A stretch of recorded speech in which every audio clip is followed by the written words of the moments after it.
Well, good evening, everybody. I've got 6:30, and I think I'll give it just a couple more minutes just to let a couple more people join in on us. And again, if you have questions, feel free to either put it down in the chat box down at the bottom, or you're welcome to unmute yourself and just ask Mike a question directly.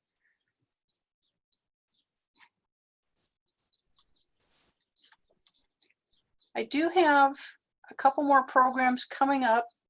On August 5th will be part 3 of Mike's hydroponic program. And then on August 11th, Scott Shell from the University of Wyoming will be doing a program on grasshoppers and grasshoppers in the garden and how to kind of work with that, how to control it, mitigate it, and prevent it from happening or reducing the problem for next year.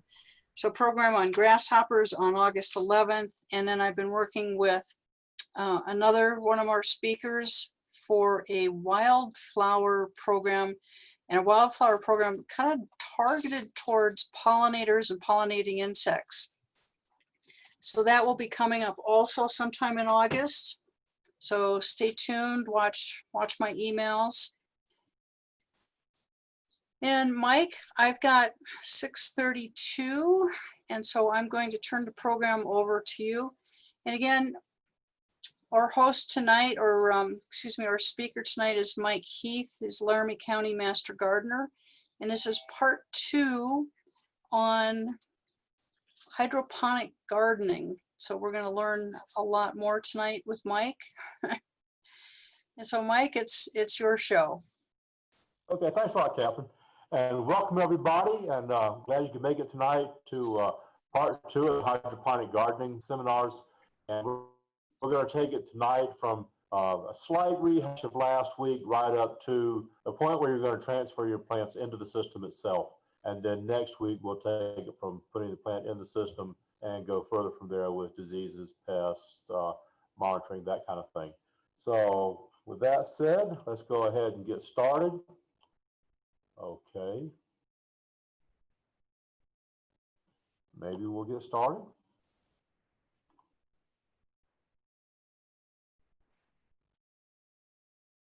Something new every time. There you go. So setting up the system is where we're going to go tonight. To start with, deciding what you're going to grow in the system. So what can you grow in hydroponics? And the easy answer would be almost everything. The realistic answer is not necessarily.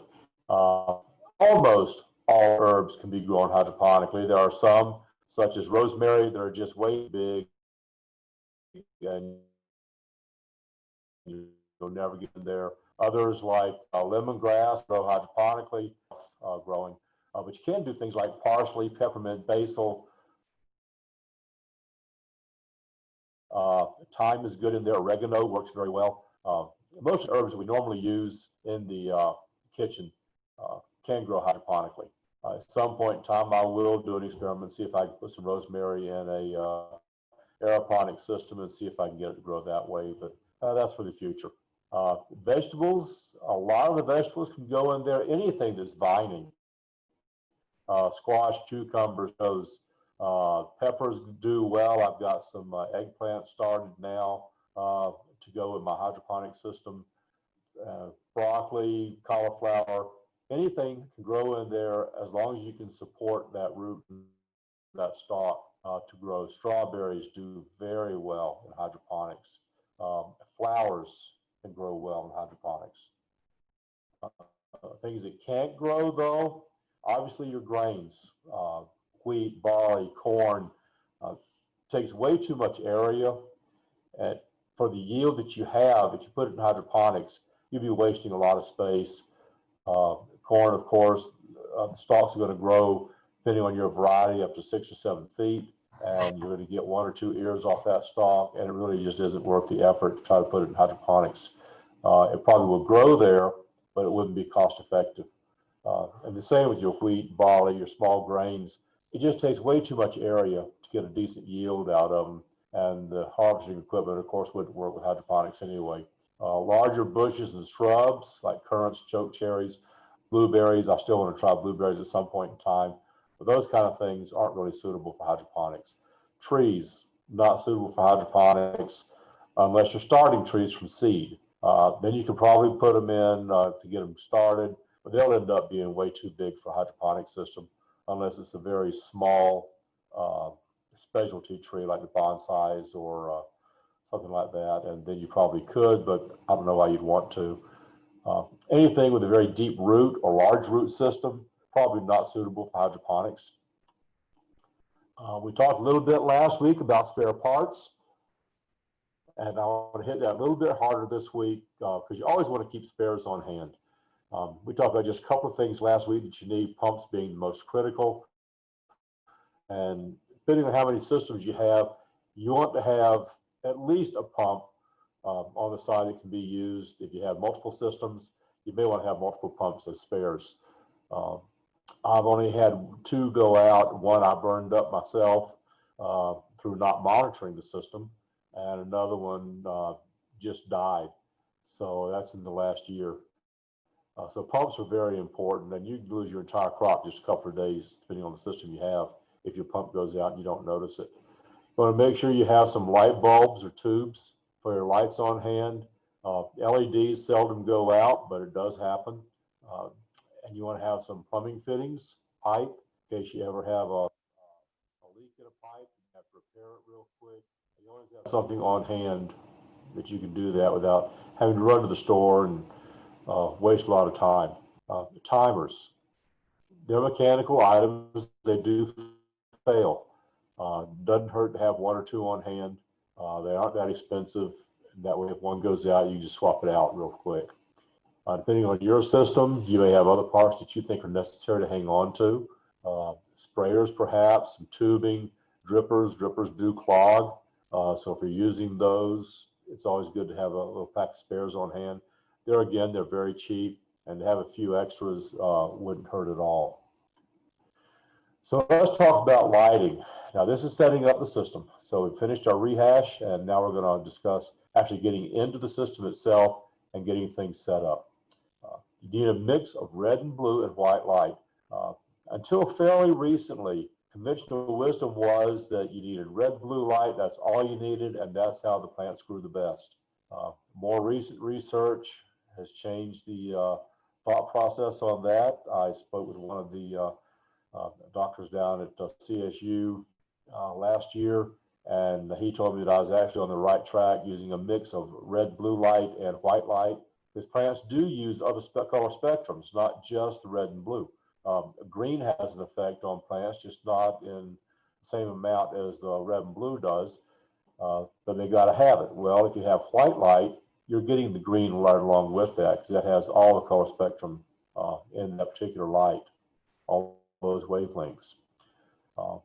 If you get a red-blue light, it's going to look kind of a maroon to you, and that's because you get more of the red than you do blue on the LED diodes. I think the ratio is about 3 to 1, so you're going to see more red than you are blue, but it is there. And they recommend using the light tubes in equal number. So if you have one red-blue grow light, you're going to have one white light to go along with it. Now, one of the big deals about using the red-blue exclusively is it really messes with your eyes. In fact, there have been reports actually coming out of the cannabis industry, which used red and blue solely for a long time, that after the workers would go home unable to see properly. And that's because of the effect the red-blue has on the eyes. And in your plant itself, if you have a plant that's supposed to be a certain color, just say green, because most of them are. If you look at it under red-blue light, that plant's going to look different, and different plants will look to be different colors. I've had some that appear black, some that appeared red, some and just various shades in between there of all kinds of different colors. But the problem is you can't see what the true color of that plant is. And if you have fruit sitting on the plant that's supposed to be a certain color when you harvest it, if you're using just a red-blue light, you're not going to know what color that fruit is. But when you add that white light into it, now you can see more of the true color of the plant and the fruit. And you can tell if it's diseased. The healthy colors, you can see any changes in the leaves, whereas with strictly red-blue light, you can't see that. Several types of lighting. First thing you're going to do is know what lighting your plant needs. And somebody last week asked the question, do you need to set up different systems? And the answer was maybe, most likely. And that's depending on what plants you're growing. If your plants have different lighting needs, you've got to have different systems or go with the higher lighting need with those plants. And of course, nutrients and such comes into that as well. Most plants are going to need about 8 to 10 hours a day minimum. There are some that can do with a little bit less, some need a little bit more, but 8 to 10 is about the average. And you'll just have to set your system up to go with the plants that you're growing.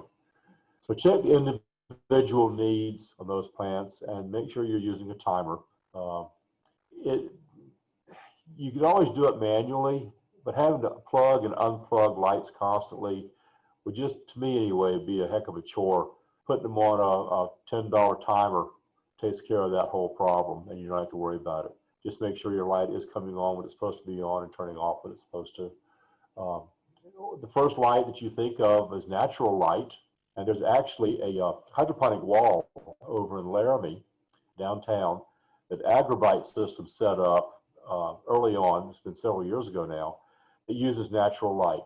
And now, of course, that wall being outside can only grow plants during the summer. But it works well. There's no artificial lighting.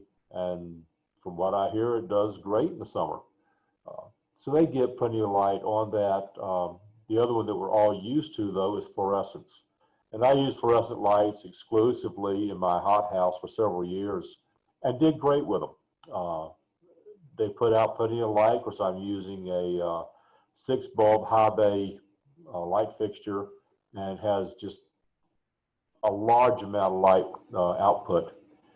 And I tried to test this last year. I put half the hothouse on standard fluorescence, half the hothouse on a red-blue white light mix system, and I had really no difference in growth between the two that I could see anyway. They both grew at the same rate. They produced leaves about the same rate, so I didn't see any real issue. So it works, may not be optimal. I didn't let the plants go to fruit with these, so I don't know if it would actually have a marked difference in the fruiting, but they do work, and they at least get your plant started if that's the route you want to go. If you do want to use fluorescence, though, make sure that you get the brightest fluorescent luminosity possible, and that will be your daylight bulbs. They come in several luminosity values, everywhere from daylight down to soft white.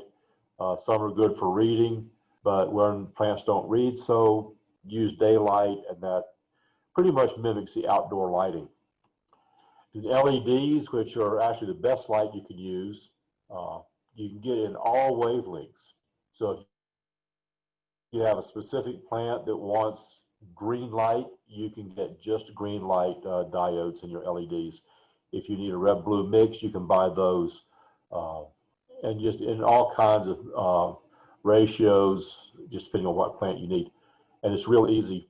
A little bit of know-how, but fairly easy to change diodes out as well on an LED and change your mix up. That gets to be a little bit more technical, probably more than what a lot of us are going to do. If you do want to put LEDs in a fluorescent fixture, there's a tube that you can do that, and it's called a direct replacement tube. And it's just an LED light tube that you just pop into a fixture in place of the fluorescent tube that's already there. Well, the fluorescents, one of the issues I've always had is they're glass, of course, and I have a habit of raising something up into those tubes and breaking them. The LEDs, nice thing about them is they're plastic, and they will take quite a bit of abuse. I've dropped the bulbs on the floor, and then just picked them up, put them back in the fixture. Never had an issue with them, never had one break. And they're actually fairly flexible too. They'll bend a little bit when you have to put them into a tight space. You can also use the non-ballast type LED, and unless you buy the fixture without the ballast in it, then you're going to have to rewire the fixture, and it's actually fairly easy. If I do a part 4, that's part of what's going to be in that, is how to rewire these fixtures so that you can get to the non-ballast using setup. The nice thing about the non-ballast is you're going to save a lot of electricity. A ballast 4-foot LED shop light is going to use about 32 watts of energy. You pull the ballast out of that and put in a LED, you're down to about 18 watts. So you've almost cut your energy use in half just by taking that ballast out and changing to an LED. And I've actually done this with all of the fluorescents around the house. Pull the ballast out, just change the bulbs out. There's also the incandescent lamp, and they're extremely hot. LEDs are cool. You can get them down close to your plants. If you're starting seedlings, of course, you want to be 2 to 4 inches away from the seedling. With incandescents, you can't do that because they just get too hot and they'll just burn your plants up. And they're also very expensive, and they don't last very long. Not uncommon to get 50,000 hours out of an LED. You won't get anywhere near that with incandescent. There's also a high intensity discharge light, which is an LED. It's a double LED chip light. Extremely expensive. It's supposed to be the best there is. Used extensively in the cannabis industry. And regardless of what you think about cannabis, they've given us a lot of information on hydroponics. They've just done all kinds of research into it, and that's where most of our information is coming from.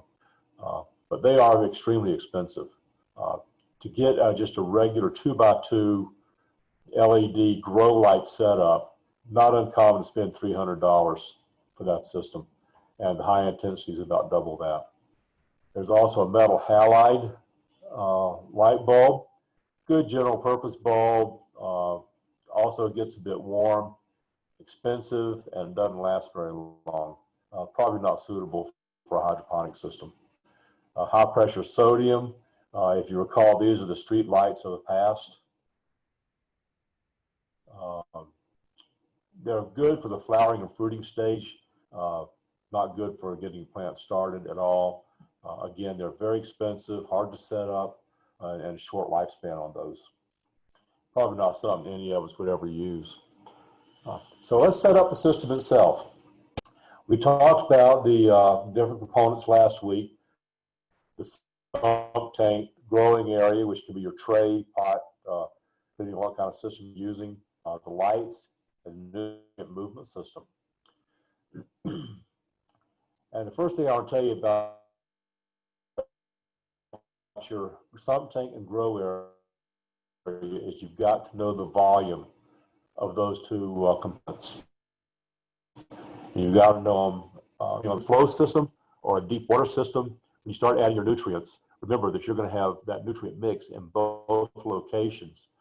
So when you start mixing it, you've got to take the entire volume into account, know how much nutrient to put into your system. If you're using a nutrient film, then you're pretty safe just using the volume of your sump tank. You need to know what kind of lights you're going to use and how you're going to set those up in your system. Some can be set off to the side, some are put on a light rail system, so they'll move back and forth in front of the plants.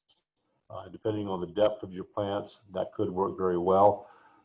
You may plant them on the walls if you have tall plants. But these are some of the things you need to take into consideration as you're setting your system up. And your nutrient movement system is basically based on where your sump tank is going to be and where you want your intake and outlet on your trays. You've got to have something for root support. And that can be anything from the Hydroton, which we'll talk about in a minute, or rock wool cubes. It can be a plant tied to the wall so that it can't fall over.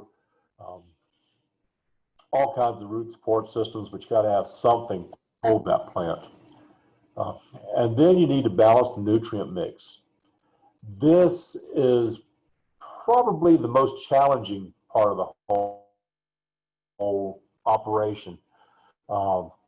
Whatever nutrient you get, it will tell you how much to put per gallon of water, put in per gallon of water. That's where it becomes critical to know how much water you're actually using in that system, which could be the trays plus the sump tank or just the sump tank. So that part is the easy part. When you get into the pH, it becomes a bit more difficult. I have a standard that I'm using that took me a long time to actually figure out. When I use my 77-gallon sump tanks, I'll start with 4 ounces of sulfuric acid, and then I'll balance it from there. And it usually takes anywhere from 3 to 5 days to actually get the system balanced. You've got to run the system to make sure everything's mixed, and that the literature will tell you a half hour will do it. In my systems, I don't trust that. And I've actually taken readings in the different trays as well as in the sump tank, and a half hour just doesn't cut it.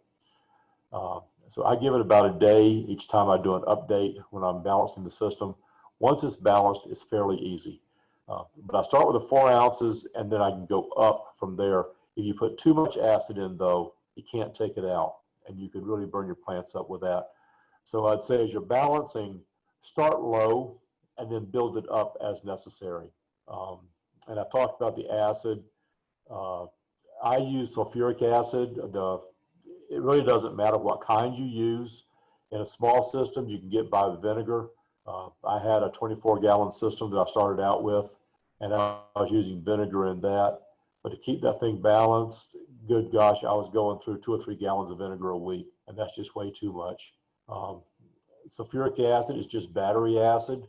When you buy it off the shelf, it's going to be about 30% pure sulfuric acid. Not terribly dangerous, but you don't want to get it on you. I had some spill, and now I've got some overalls with holes all over them because the acid got on it when I was cleaning it up. But if you get it on you, as long as it's not in your eyes, you can wash it off, and it's really not going to hurt you. So don't be afraid of it. And it's also fairly cheap. If you go down to like AutoZone or O'Reilly or someplace, you can buy enough battery acid to do 1 battery. And that's going to cost you roughly about $21. If you go to Amazon, you can buy a gallon and a half for about $30. And it has a flow tube, makes it real easy to dispense the acid, and it's just a nice setup they'll give you going out of Amazon. But that's the most critical thing, or the most difficult piece of balancing your system, that acid right. And you're going to have to be monitoring throughout that period of time as well. And then you want to balance the flow of the nutrient system, or nutrient solution. If you have a 1-tier system, this is very easy because there's no true balancing to go with it. If you have a multi-tier system,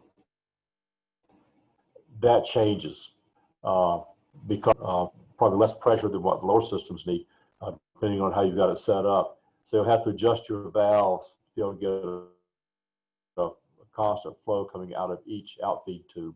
And then set up your timers.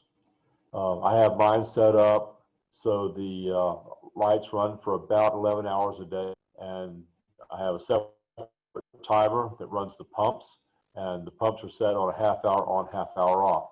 There's nothing really magical about that number. I just found that it works well with what I'm doing. It also saves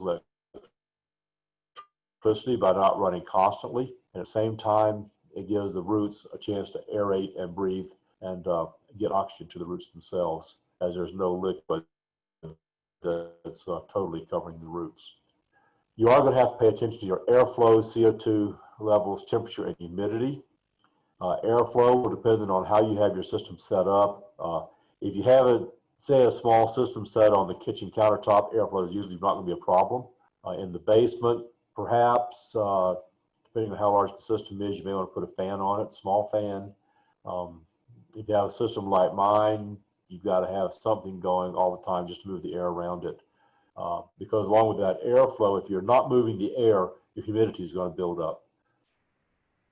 Right now in my growing area, it can be 16% humidity outside, and I'll be running 70% inside without airflow.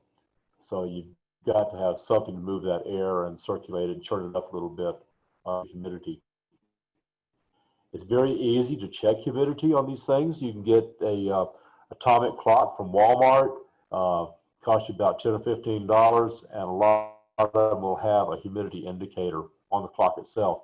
Just put it in there with your plants, and it'll check your humidity for you and give you a readout for it. Temperature, same type thing. It'll just give you that readout on the temperature, and you just turn your heater on or off as necessary.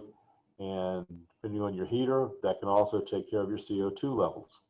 Unless you're a large commercial operation, CO2 is probably not going to be an issue with you, because it's in the air naturally. And the greenhouse effect, I love the term because it really is a greenhouse effect. The more CO2 you have, the better the plants grow.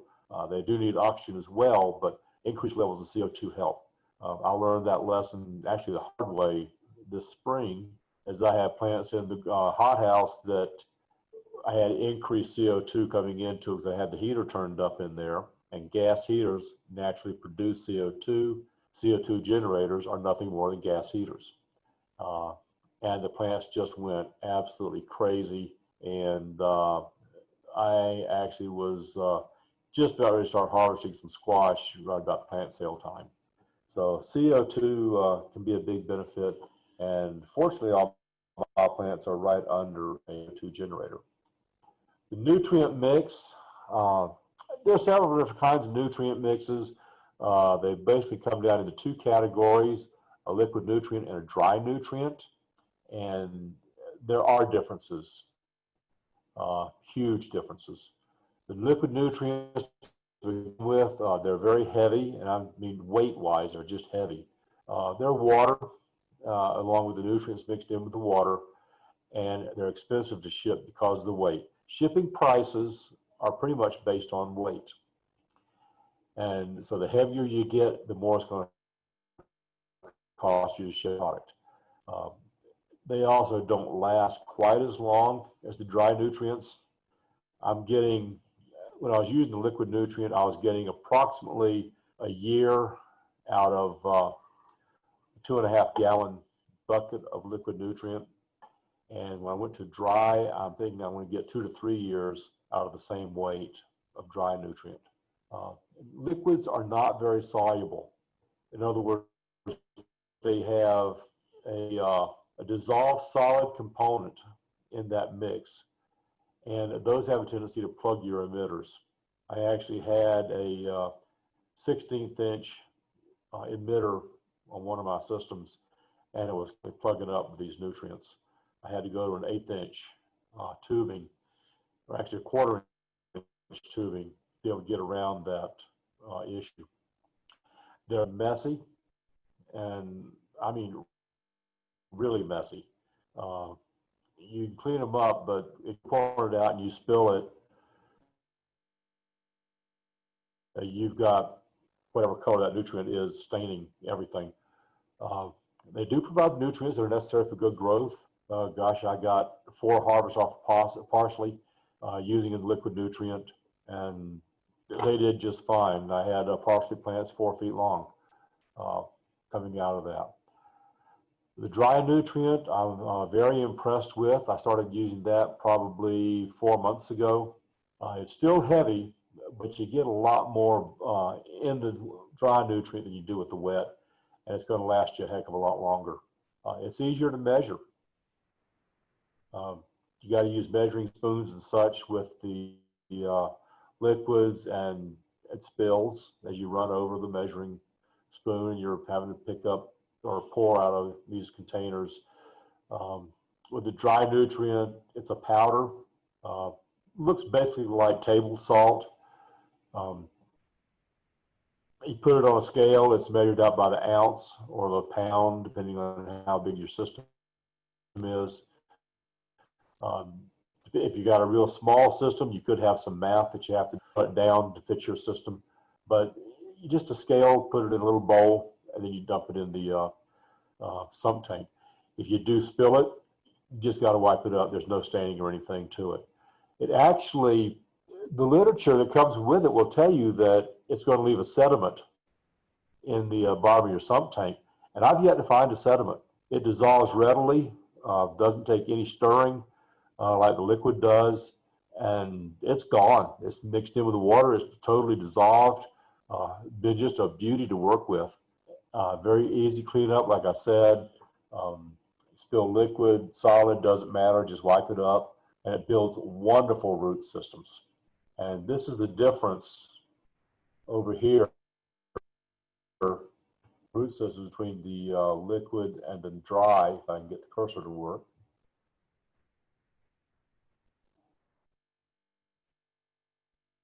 Anyway, you can see on the left that long brown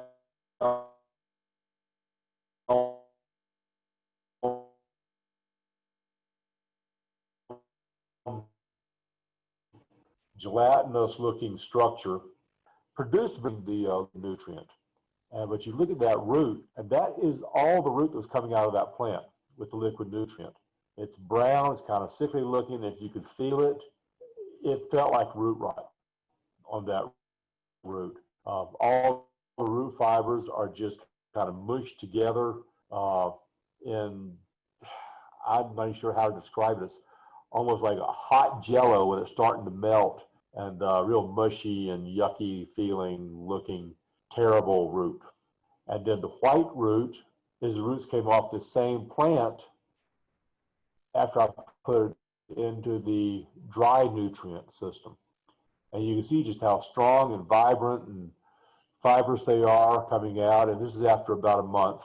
And that plant actually just started doing much, much better even after transferring over and having essentially start over. And it had already had 4 harvests off of it, and I've gotten 2 more off those plants. And they really shouldn't go past 3 or 4. And I'm trying to experiment now to see if the plants with the stronger roots will continue to grow. And so far, those that have developed the white roots, the good root system, have done a lot better than anything that has the old brown, ugly, sickly looking roots. And in fact, those plants are actually dying out, and I'm slowly just taking them out of the system and throwing them away. We talked about root media here a few minutes ago, and I mentioned Hydroton, and that's the Hydroton in the picture on the right. But the different root media essentially that you'll get into is cocoa coir, Hydroton, and rock wool. And the cocoa coir is a shredded coconut husk, and that's what you see in the system on the left, picture on the left. That's actually basil plants. Those plants were dying out. They've been harvested 3 times as well. And which is why the curly leaves, they were pretty much shot. I started pulling them out, throwing them away, and just decided, what the heck, I'll see how cocoa coir does and see if I can root new plants out of them. And I started out with cuttings that were maybe 2 to 3 inches tall, and right now those plants are about 14 inches tall and doing quite well. They're actually back into the standard system again and growing. And I don't know if I'm going to keep them because I really don't want to grow basil, but it was a nice experiment. It does come dehydrated, so it's a very small volume. It's like a brick, and you got to shave it off with a knife. As soon as you put it in water, though, it expands, and it'll get 4 to 5 times the volume that you put in with a knife. So if you start scraping it into something, put water to it, remember that you're going to get a lot more out of that than what you actually put into your bowl or bucket or whatever you put it in. And it is wonderful for starting and rooting plants. I do rose geranium as well. And I have actually started rooting my rose geranium plants right in the system they're going to be grown in. Previously, I put them in a different system and then transferred them over, and I don't do that anymore. I just core up into the system, make sure it gets moist, drop the cutting into it, and I think I've had one cutting not succeed out of about 100, which is not a bad ratio at all. Hydroton is the clay balls. You'll see those on the right. They provide wonderful root support. Also almost like being in soil. Normally you would start your plants in a different media than Hydroton itself, although they will start in Hydroton. They just don't start real easily, and your success rate's not going to be as high. So you start somewhere else and then transfer them over. And the way you would transfer them is as you try to dig through this, they're going to cave right back in on you. And that's just kind of common sense. But what you would do is you take a section of PVC pipes 6 inches around, bury it in the Hydroton and dig it out so that you have an empty hole. Put your plant in there and then fill it back up and then remove your section of PVC. Makes it real easy. And it does a great job as far as holding the plants. Best used in an ebb and flow type system or a deep water I wouldn't suggest because you just take too much of it. But an ebb and flow system is done very well. I do have a test system, which actually you see in that picture on the right. I was just testing different plants in there. That's an ebb and flow system that I had set up just for the Hydroton. It is reusable, but it's hard to reuse it. When the roots go down through it, it's kind of like shaking the dirt out of a root, but not as messy. You got to get in there and dig out each little clay ball, and they hold very well. Like I say, it'll support a plant just like soil will. But you can take those out, just clean the roots off, reuse them, bleach them to disinfect them, and just have at it. But it does take some effort. Rock wool. There are actually two different kinds of rock wool. One is rock wool cubes. I'll show you a photo here in a minute. And the other is rock wool that you get in insulation. And I would tell you, do not use the rock wool from insulation. Utter failure out of the box. It's contaminated with who knows what, and it will totally destroy your system. So go ahead and buy the rock wool cubes from a reputable company. Grodan is a real good one. There's a couple others out there that I've used. But they will send you pretty much sterilized rock wool cubes, various sizes, to use in your system. And they normally will go into a net pot. The net pot actually supports the plant itself, the rock wool just being the media that the plant's growing in. Now this is the net pots and the rock wool cubes. And they come in various sizes. The rock wool that you see, and I should have turned that over because there's actually a hole on the other side of each of those cubes, which is where the seed goes. But that's a 1-inch rock wool cube on the bottom and 1.5 inch higher up. And they do come in other sizes, up to about 12 inches block, 12-inch block, I believe. I think that's about the biggest I've seen so far. And net pots as well come in various sizes. That's a 1-inch on the far right, with a 2-inch and then a 4-inch net pot. And you just use different size rock wool cubes to set down inside them. For the 1-inch pot, actually a 1.5 or 2-inch pot, a 1.5-inch rock wool cube is a perfect fit. In a 3-inch pot, a 2-inch rock wool cube is a perfect fit. I've never seen that written anywhere, and it's more been by trial and error that I was able to figure that out. But you want to start your plants in either rock wool or cocoa core, depending on what you're starting. Cocoa core is absolutely fantastic. Kind of difficult to get a cutting down into rock wool because it's set up more for seeds. And you want to use just water. Don't put any nutrient or anything in there as you're starting your plants. Soak the rock wool cubes, if that's what you're using, and you just pour water on top of them.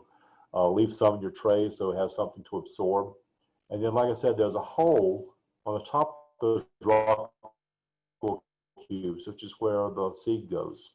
Depending on the seed that you're planting, this is where a little more research comes in handy. For example, a stinging nettle seed, you just lay it on top of the rock wool cube and don't shove it down inside the hole. A tomato seed, on the other hand, you want to put it down inside the hole and then put a little bit of vermiculite over the hole to shut out all light. Gives it kind of a sense of being underground, I guess. Peppers, eggplant, cucumbers, so forth, you just push down inside the hole, but you don't have to do anything special to them. And after a few days,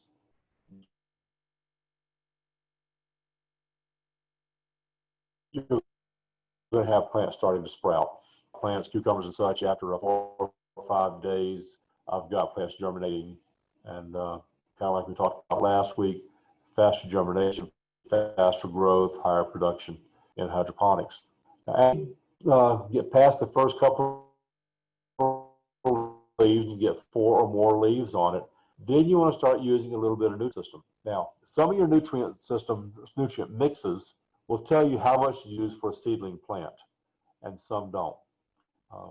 If it doesn't tell you exactly what the mix is for a seedling, use no more than 1/4 strength of your regular nutrient. Otherwise, you're going to give it too much fertilizer and it's just going to burn the plant. You're going to make sure your roots are kept moist with aerated water in the nutrient mix.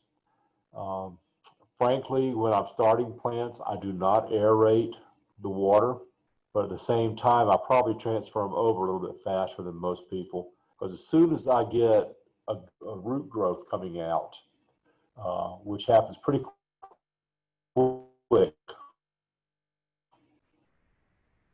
and you'll see it coming out, go on cursor, the bottom of your cube right here, and possibly off the sides.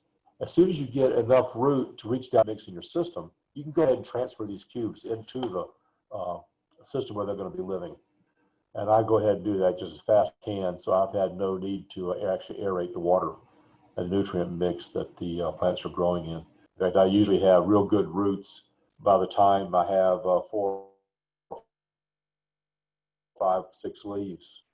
And so in a lot of cases, a portion of this, as far as the new plants, they go straight from the starter tray right into the main system. And that's actually working well.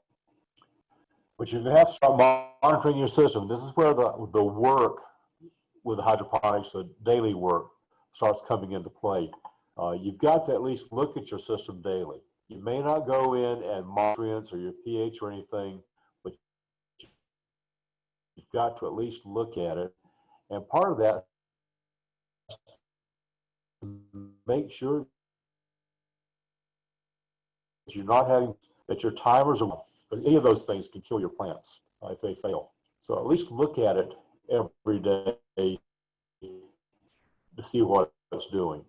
Depending on the size, 3 days, I have actually had my ebb and flow systems throw a breaker, and they've been down, I think the longest was about 4 days before I actually noticed it, and they did just fine.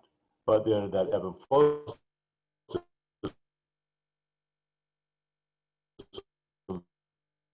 they've got roots down in the nutrient mix system. If your lights go off, those roots are going to dry out and you're dead in the water, and you're going to be replacing your plants. So just make it a habit to look at it at least cursorily and make sure that everything's working on it. You want to make sure you check your water level because plants do use water.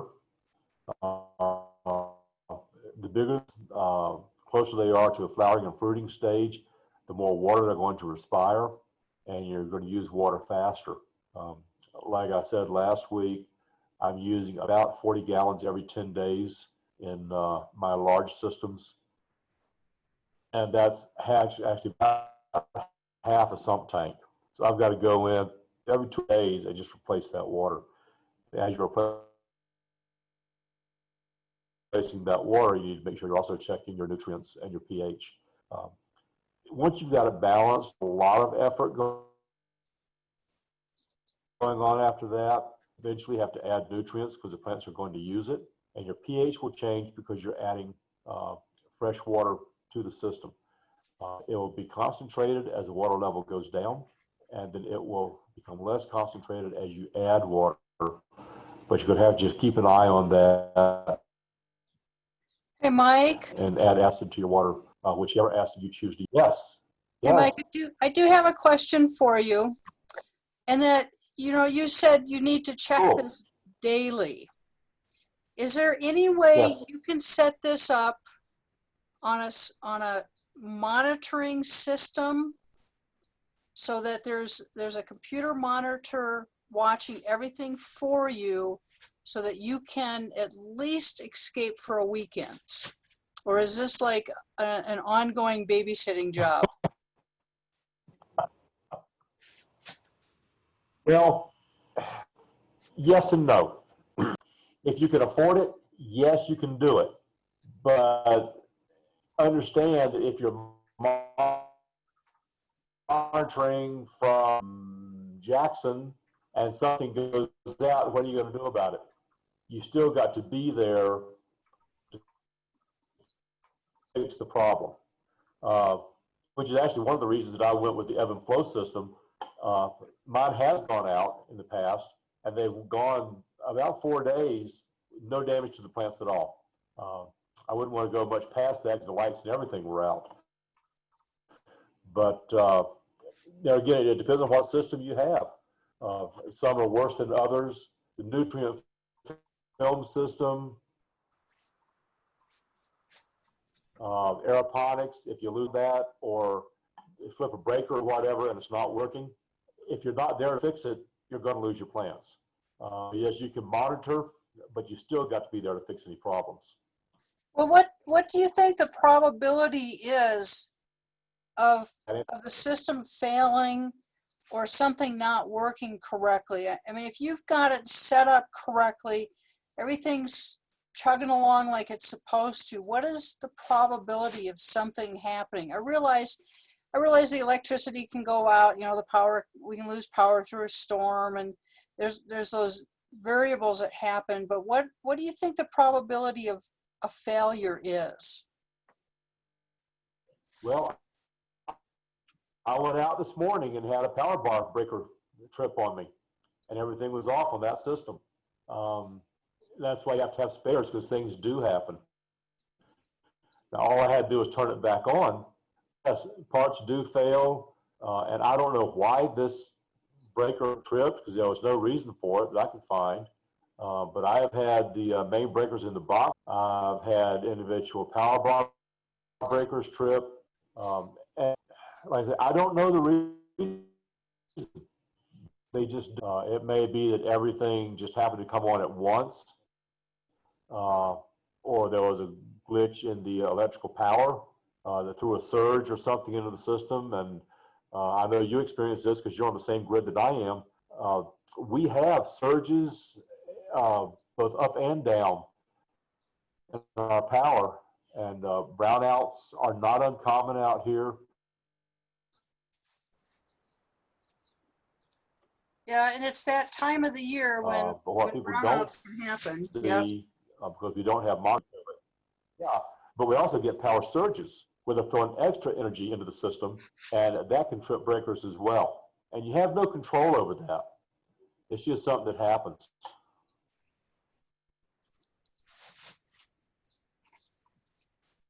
So yeah, I'd say it's not something that happens every day, but it does happen. And that's why I say you at least want to look at it daily.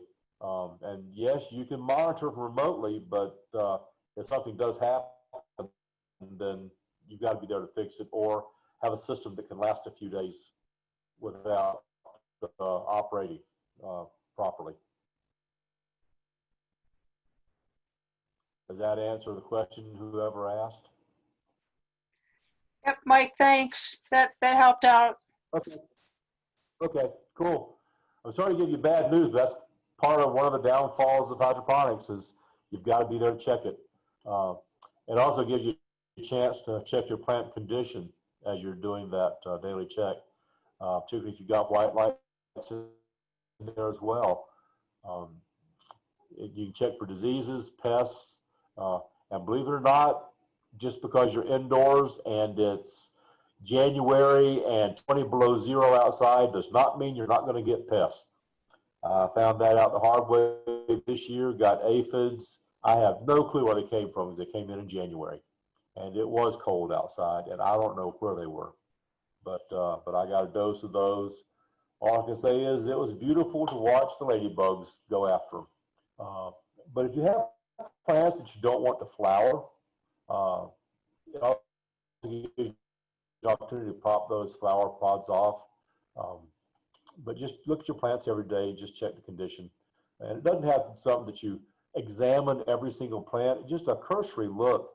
Just scan over the top of them and you can pretty much see anything that's going on that's out of the ordinary. And there, again, you're always watching your airflow, CO2, temperature and humidity. I'm at the point now I watch humidity at least once a day and try to adjust accordingly. And unfortunately for me, that just means opening the big door and turning on all the fans. So your monitoring equipment, this is the basic monitor available on Amazon for about 80 bucks.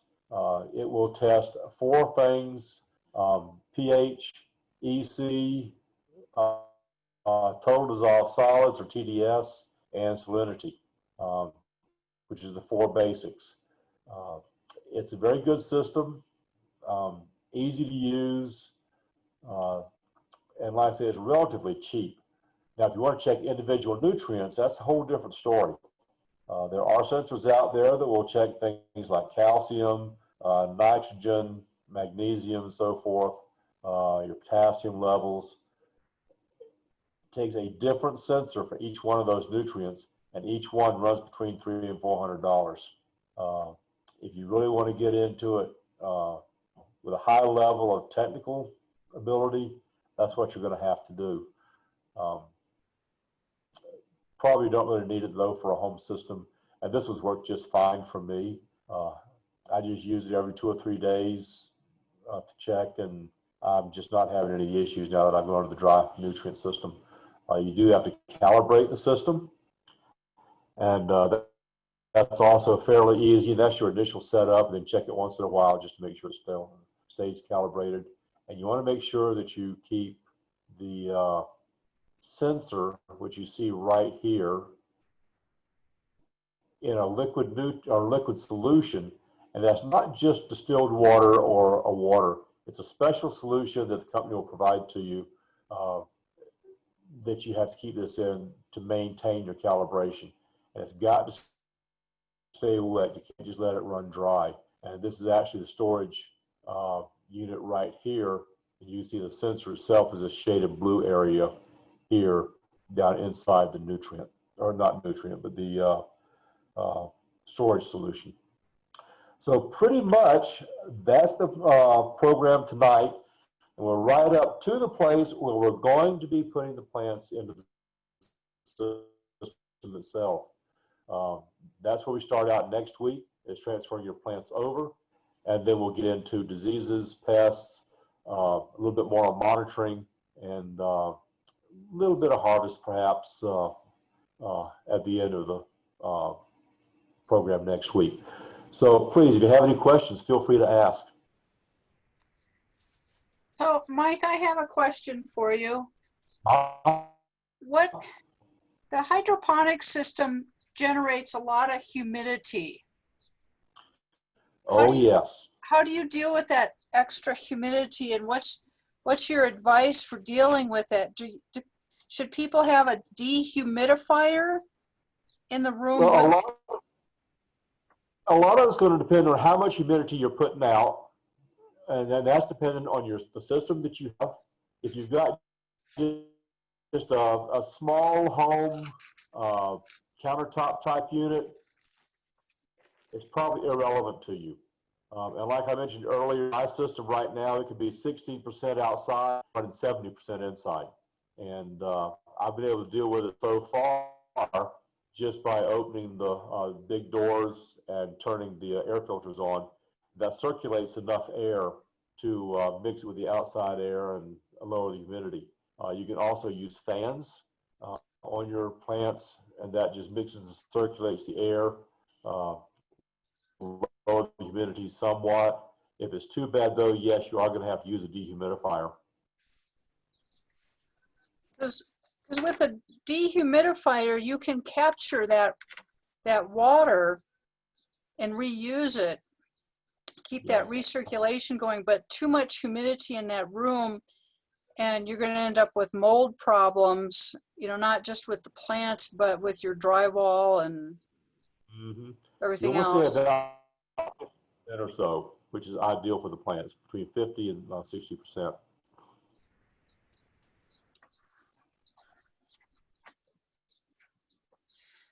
So does anyone else have any other questions out there? Any thoughts or comments about the lecture at this point?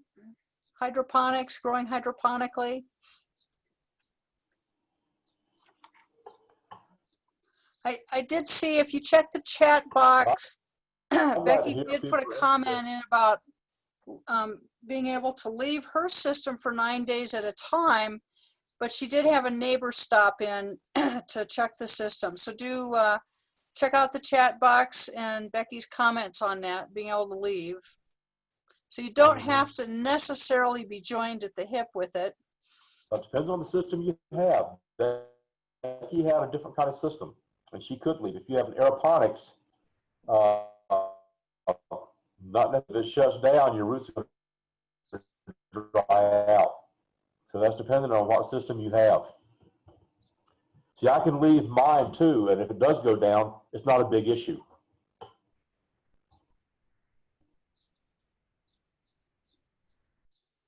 But I would be interested in hearing from folks if you're interested in a fourth segment on this, how to actually build a system with just things you can find out there in the hardware store. And if you are interested in that, I'll start working on that for a later presentation. So if you would just tap in the chat or whatever. And so Mike, a question from Steve. And Steve's question is, I don't quite understand the LED bulb replacements. Is it just the LED exchange with regular bulbs? As far as replacing the diodes or replacing a fluorescent with an LED. If it's the diodes, that's starting to get pretty technical, and you got to have some skill to do that. I understand it's actually fairly simple, but it's a lot more than what I'm into. And I wouldn't really know how to determine just what diodes I have to put in for that particular plant, which would be the biggest issue behind it. If you're just talking a straight replacement for a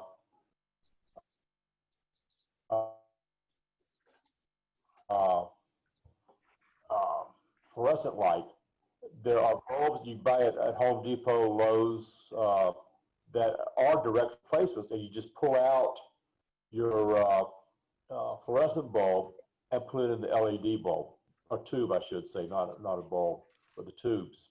If you want to get into the ballastless type, then you're going to have to rewire your fixture, which is simple to do and will save you quite a bit of electricity.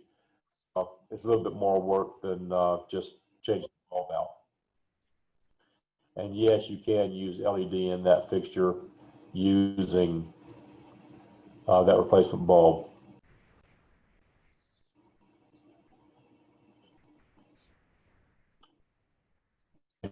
Any others? Okay. Not seeing any other questions, but again, the program's been recorded or currently being recording, and you can find this at the University of Wyoming Extension website and also at the Laramie County Master Gardeners.org website. And so there'll be places where you can go back and review it if you like. So all my Zoom programs are recorded. And any other questions out there? Is anyone interested in the fourth session of building a system? Well, I think that would be an important one to have. It would be a good way to cap this off, definitely. Thank you, Cynthia. Yep, I'm Appreciate getting a that. lot of yeses here, Mike, on Good. that fourth program. That, yeah, Yep. good. So Okay. Won't happen immediately. It won't follow right after this one, but I will start putting that together probably for this fall. okay, that works out fine. All right. So I'm not seeing any other questions, so I'm going to end the program and hope to see you all on August 5th, same time, same place, and I'll send out reminders, of course. And then the Grasshopper program on August 11th. So some stuff coming up. And for my Master Gardeners, again, in August, we'll have what I'm seeing when I do yard calls. That's always fun to see what's going on out there. And I'm accumulating quite the program. So, so a lot going on. And other than that, I will talk to you guys later. Have a great weekend, rest of the week, and stay safe, stay healthy. And Mike, again, thank you very much. Thanks to everybody for attending. This is a lot of fun. And bring questions next time. Okay. Bye. Good night, all. Questions make. Mike. Thank you. Yeah, thank you. Have a good evening.